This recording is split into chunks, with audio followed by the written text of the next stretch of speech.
Wonderful. So let me introduce Kristy Darby. She doesn't need an introduction, but I'm going to give you one. We can amp it up. I know. So Kristy Darby is a spinal flow practitioner and the founder of the Sacred Center for Healing in York.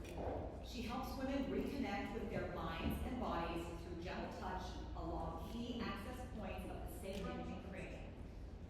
This supports the nervous system in shifting out of stress and into ease, following the body to expand its natural life force energy and release physical, emotional, and chemical blockages that disrupt communication between the brain and the body.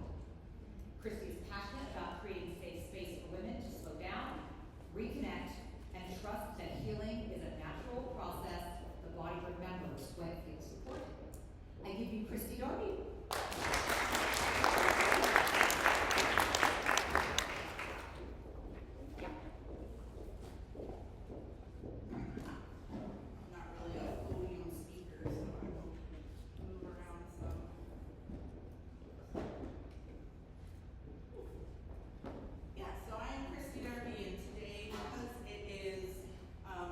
Heart Awareness Month for February.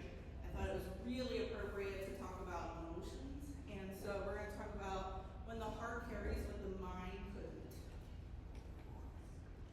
These are just a few statistics. Heart disease is the #1 cause of death among women in the United States. That is also true for men. Over 60 million women are living with some form of heart disease. Chronic stress, anxiety, and depression are strongly linked with poorer heart health and increased cardiovascular risk. One of the things about women, because we are so many things to so many people, wives, daughters, moms, business owners, employees, sisters, women don't really have the time to feel stress, so we store it. And when I'm talking about feeling, I'm like legitimately feeling like the heaviness, the weight. We don't take the time to do that, so therefore we store it. In 2025, there was a study done, they do this every year, a stay-at-home mom's salary was valued between $145,000 and $200,000. So if you add on your job, your business, your corporate, it's a lot of money that we are feeling underneath the stress. Even as children, we don't feel, sometimes we're not allowed to feel, sometimes we don't understand feelings, and therefore we store them as well.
are all in relaxed, then you can have safety.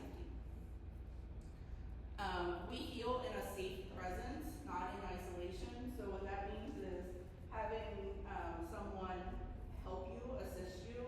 Sometimes talk therapy is helpful if you feel safe with that counselor. You also have to have the vocabulary to be able to speak that.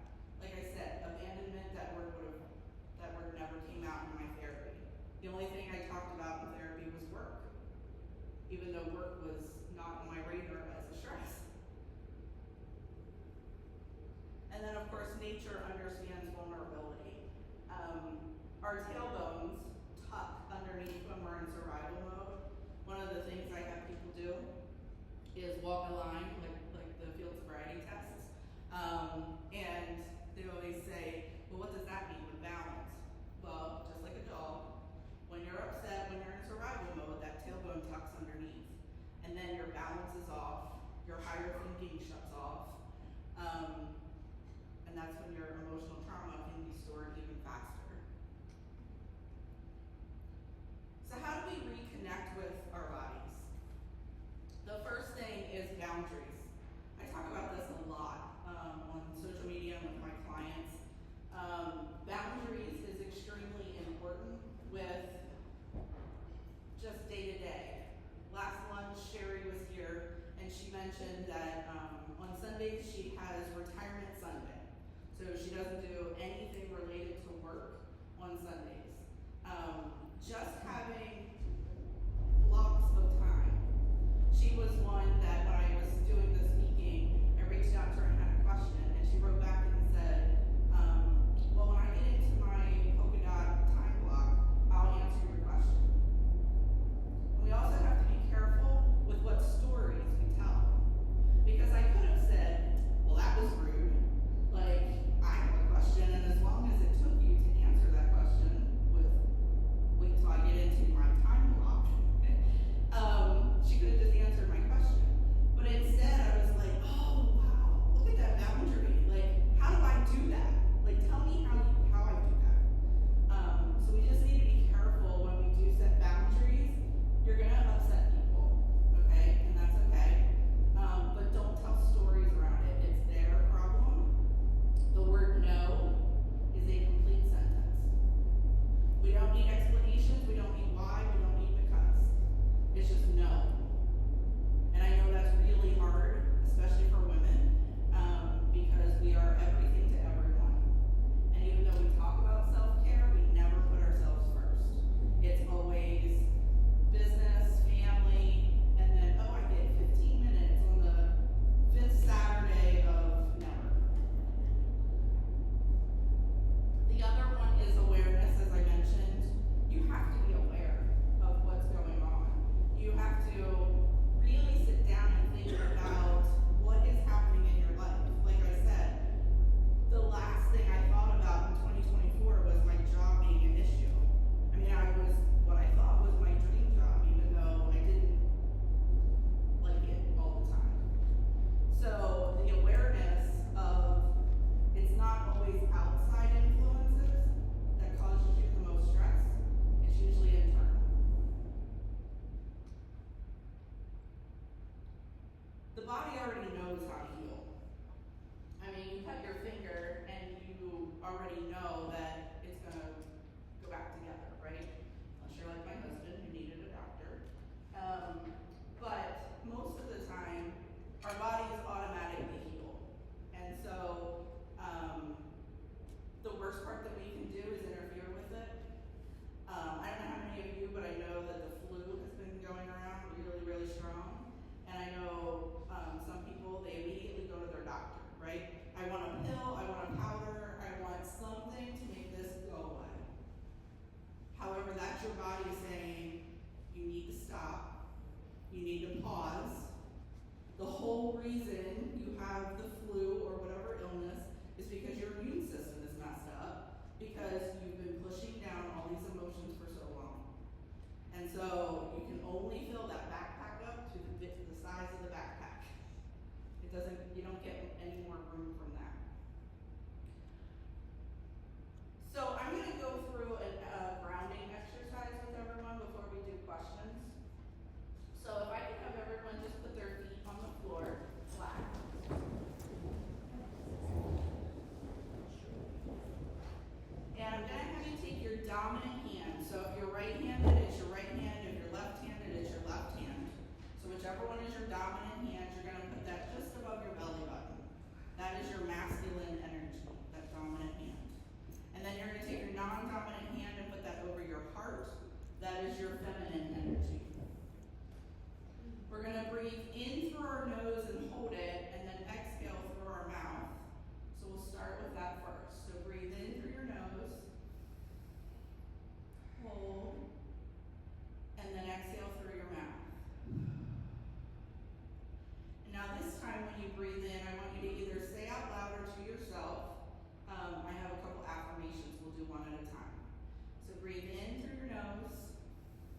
from all the disease and muscle issues and whatnot. So spinal flow is just creating that safe space so that the body can come out of survival mode. Can it work in conjunction, or is it completely different than chiropractic care? So it can work in conjunction. One of the things I learned, this was created by a chiropractor. Oh, okay. And so one of the things I learned about chiropractic care is that it's mostly used or should be used for physical misalignments. So, and I've been going to a chiropractor since I was 12 when I injured my tailbone.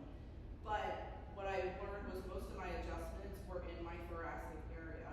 And so in 2010 I was diagnosed with fibromyalgia. And when I would get an adjustment, I would literally be in bed for 2 days.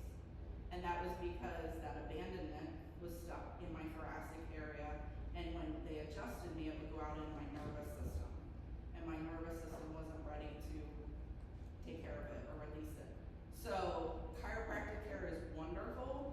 Again, you just need to be aware of your own body, that if you are storing emotions, you just need to be mindful of that when you get adjustments. Go ahead, Leah.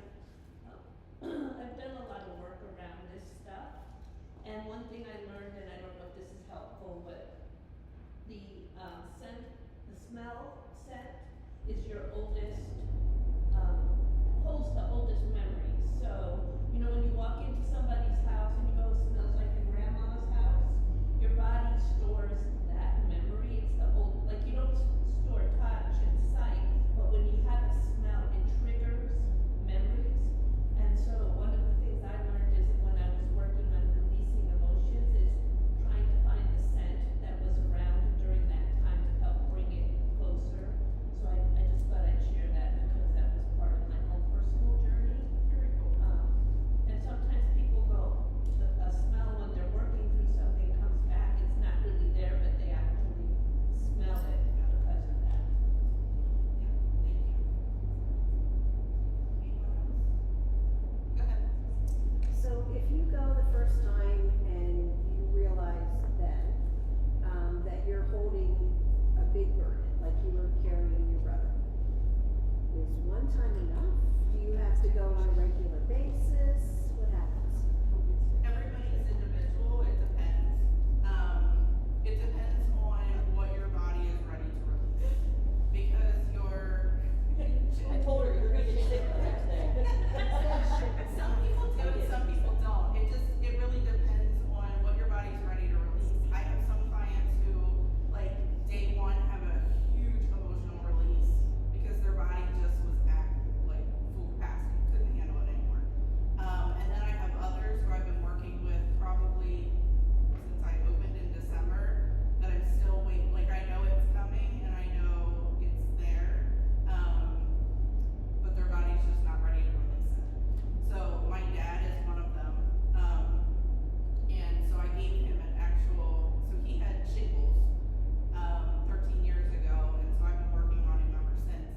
And he's gained 3 inches in height because his legs have straightened, his back has really improved.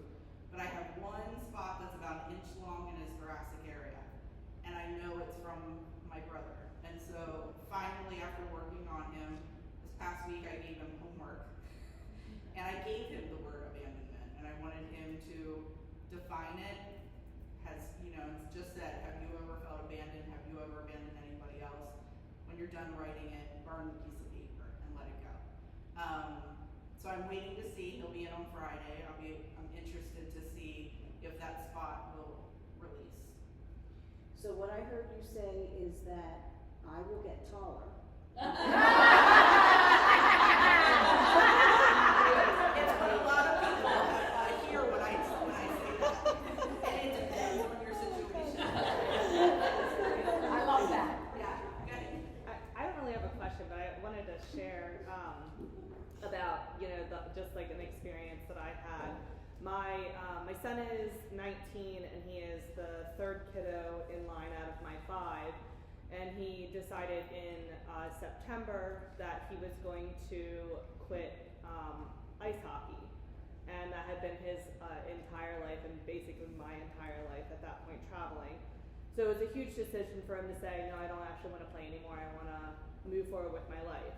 But when you're 19, life is so big at that point, and you have no idea what avenue you're going into. So fast forward, he ended up having kind of like a panic/anxiety attack, and we have been dealing with that. And I said to him, I said, hey, would you be cool to try out this weird thing and do spinal flow? And that would be really cool with me. Would it be cool with you? And he said, yeah, that'd be something I'd be willing to try out, because when you're in that part of things where you're just like, I'm not okay, you know, and me saying, hey, you're gonna be fine, bud, isn't enough. So I took him in to Kristy, and she did her thing, and of course, you know, she's like, he's gonna have a release, so just be prepared for it. And I went, okay. I don't know what that means, but okay. And we literally got off the elevator, walked to the truck, got inside the truck, and he started sobbing, just sobbing, and was just really sharing his heart and words that he couldn't, and they weren't bad things by any means, but just things that he wasn't ready as a young man to say out loud. You have to be strong and tough and all the things, and you know, and then we went the following week, which was last week, and she said again, she's like, be prepared, like, you're gonna go home tonight and it's gonna be interesting. And so I went home and I went, Tagger it to my husband. And I said, I don't know if I can do tonight, you got this. And he did. He had another time frame where my husband sat and talked with him for 3 hours of time. And he was just able to really put into words his thoughts and feelings and things. So I know that's not a question, but I appreciate you sharing that. but I'm really a person that's like, go ahead, I dare you. Let me see if you got something going on, you know. And just seeing the experience with my son, which I've had my own experience, but I just really wanted to share my son's. Yeah, his was very transformational. Yeah. And he was very open, which I appreciate very much.